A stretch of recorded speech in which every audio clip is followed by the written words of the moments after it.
So, okay, we have reached 2025, and now we have some kind of agents in the market.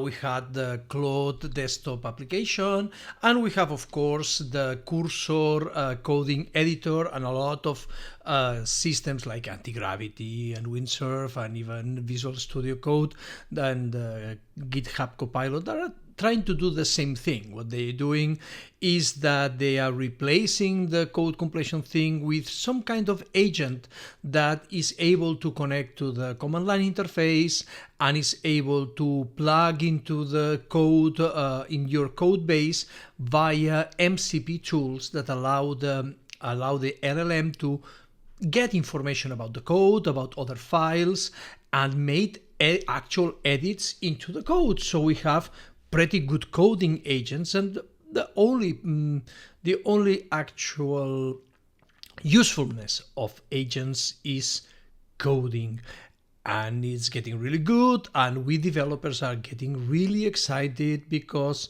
we are finding a new metric in the world of AI, and the metric is how long can we have our agent coding by itself. Because the idea is the next. If you have an agent that is plugged via MCP to your editor, your files, your interpreter, your compiler, your testing set, your agent can perform a change in your code and then can compile. They can use a linter to know if the code is a proper code, and then it can run your program that it just modified, and then it can can do the test and know if it passes the test. If it doesn't pass the test, then can do something in the code to pass the test, and can run and run and run and run until it provides you with a solution.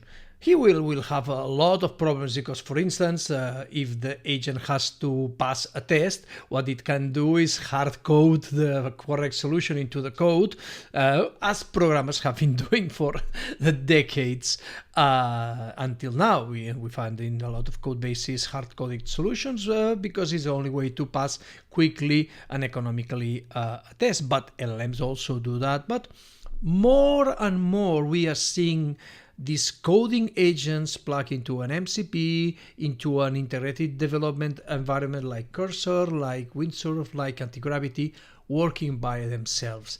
And the metric is how long coding agents, and by a coding agents, I'm not talking about an LLM, by the combination of this software stack around the LLM.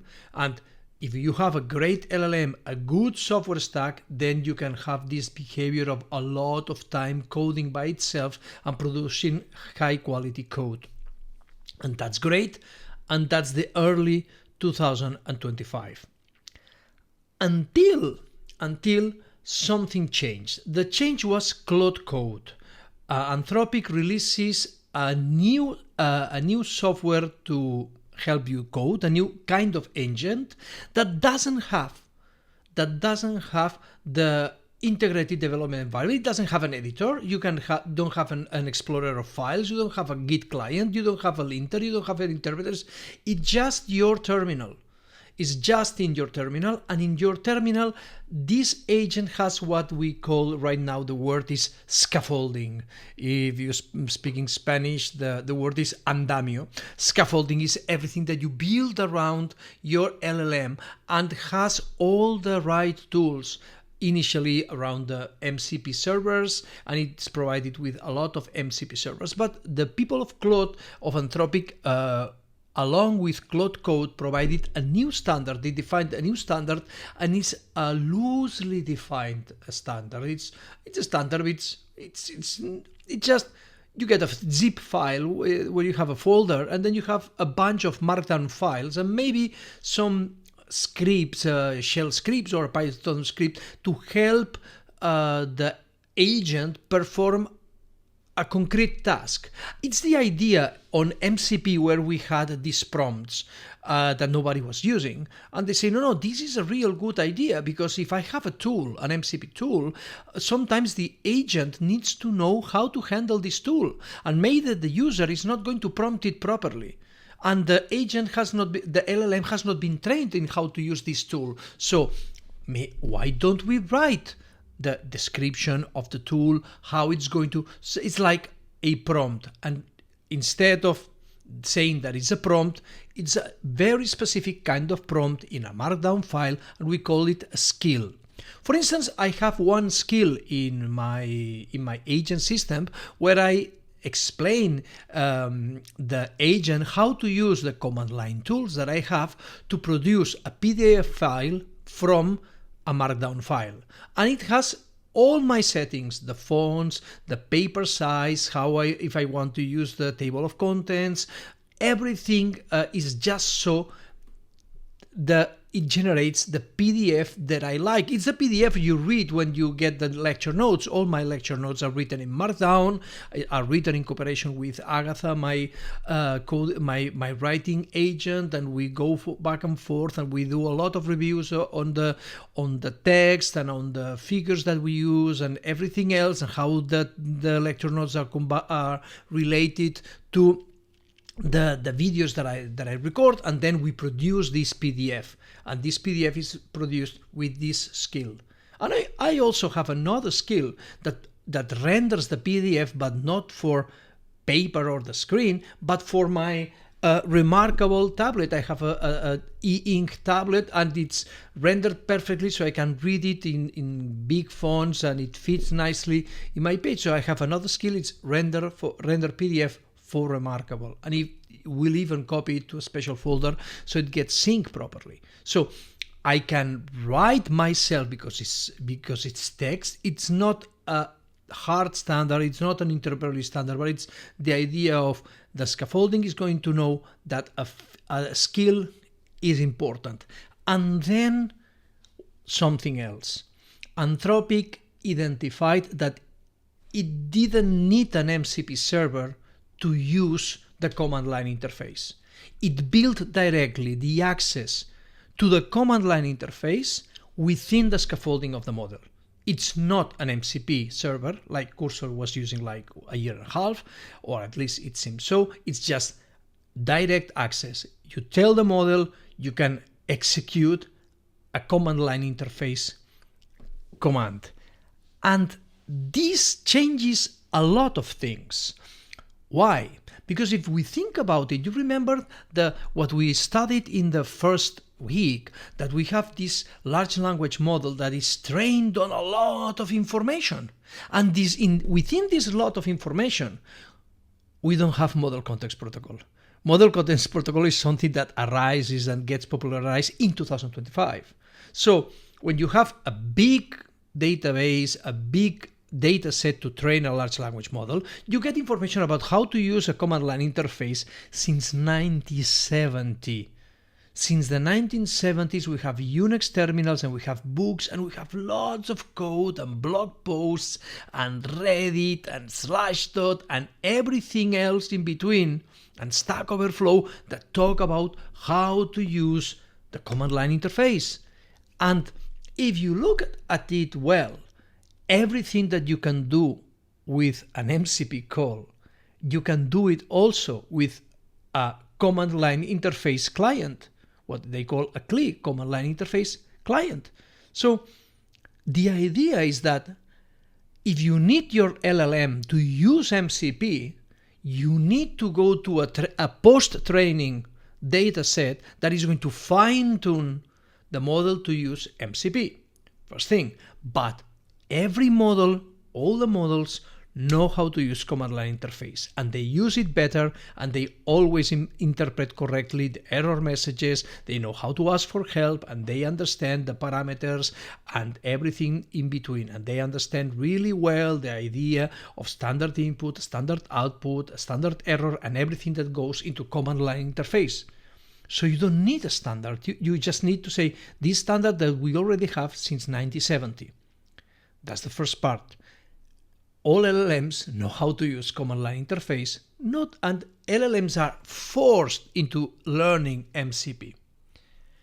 Second part, when you compare, and I have done the actual research, when you compare to perform similar tasks using command line interface tools or MCP servers, MCP uses a lot more tokens, like an order of magnitude more tokens is used for the context, because you have to provide the description of the tools. While if I have a command line interface and a skill that says, yeah, just use this tool, and I can say use this tool minus help, and in runtime I can get all the information from this tool, this command line interface tool. While if I'm going to use a model context protocol, I need from the get-go, and for all the interactions that are going to use this model context protocol, all the descriptions of the tools. And this is going to drag the number of tokens, and this is going to use a lot of your context, and this is no good. Now we reach early 2026, and then there's Peter Steinberger, I don't know exactly the name, I will put it in a slide, who was the creator of OpenClaw. OpenClaw is like a new command line interface agent, the scaffolding, that instead of waiting to be prompt and response and that's it, it's going to be running all the time, performing tasks. It's like it runs in an infinite budget of tokens, and it can ruin you, but it's going to do interesting things. And there's a movement, and you can investigate online the history of OpenClaw and how it was called first CloudBot, and then it got turned into MoldBot, and the place where the agents talk among themselves, just like we have one forum where our agents talk among themselves. But the idea is that Peter Steinberger, that now it's working for OpenAI, he got a contract for a lot of money, and he's very happy to work there in OpenAI. In the podcast interview with Lex Freeman, in the Lex Freeman podcast, he stated clearly, every MCP tool needs to be a command line interface tool, because it's faster, it's cheaper in tokens, and it's really easy to turn any command line, any MCP tool into a command line interface.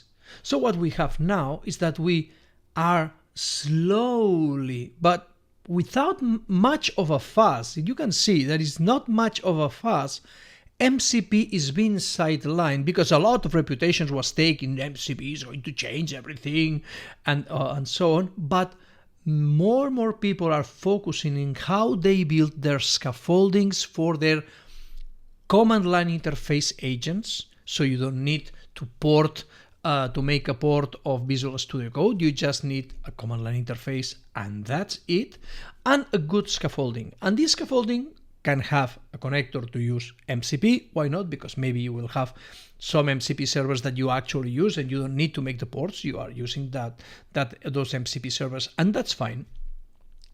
And the use of CLI plus the ability of the scaffolding to provide to the model the skills. If you need some skill, you can invoke the skill, and this skill can be invoked directly by the users by a command like / name of the skill, or like I like to do is tell my in the prompts of my agents what are the skills that I want, and I'm not using a format specific key of Claude Code or another. It's just this is in this directory. I have some skills, get them and use them.